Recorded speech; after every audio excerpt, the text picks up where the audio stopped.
Every human being over the course of our lifetime will encounter the opportunity to experience a wide range of emotion. Put a bunch of human beings together on a team and you're going to see an even broader range of emotions than you will from any one individual. You're going to see highs and lows, you'll see grief and joy, excitement and fear.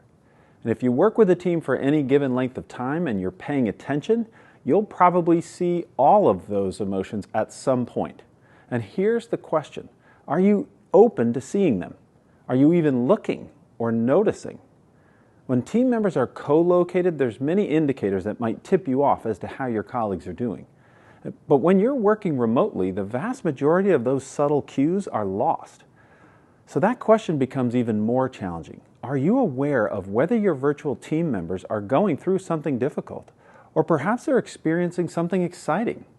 And if you were to find out that they are experiencing some significant stress or frustration or loss, would you be able to handle it? And could your team handle it? What is your emotional capacity? And what's the emotional capacity of your team? Is your team a safe and supportive place where members can be open about how they're really doing? Do members of your team feel free to express frustration? Would they feel safe enough to be vulnerable about their grief over the loss of a loved one? Does your team celebrate together? I mean, really share moments of joy for both professional and personal reasons. This capacity to be open to and effectively respond to a wide range of emotions is called emotional intelligence, or EQ. The simplest model of emotional intelligence is Dan Goleman's quadrant chart that focuses on 4 dimensions: self-awareness, our awareness of our own emotional state; self-management, that's our capacity to manage our own emotions effectively; social awareness, which is our awareness of emotions of others; and relationship management, which is our capacity to effectively work with a broad range of emotions in forming and sustaining healthy, productive relationships.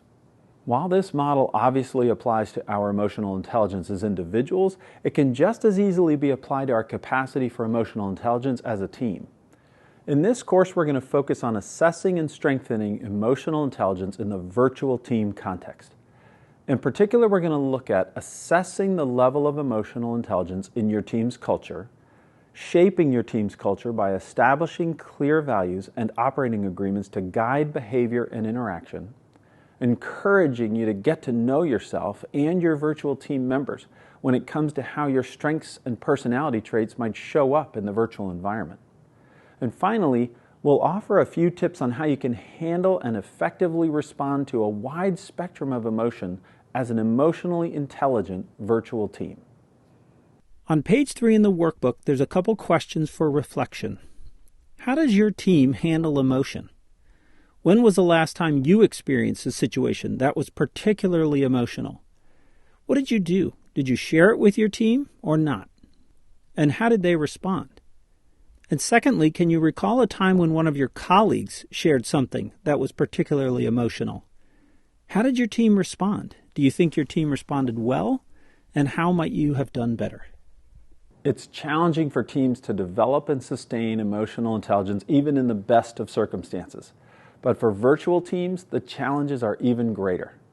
The good news is this: we can all strengthen our emotional intelligence individually, and that means we can strengthen our emotional intelligence collectively as a team. With constant improvements in technology and new options for virtual interaction with our remote colleagues, there's even more options than ever for creating and sustaining an emotionally intelligent team culture. If you have a position of authority on the team, you have a particularly significant responsibility in this effort. But no matter who you are and what your role is, you can have an influence on strengthening your team's emotional intelligence.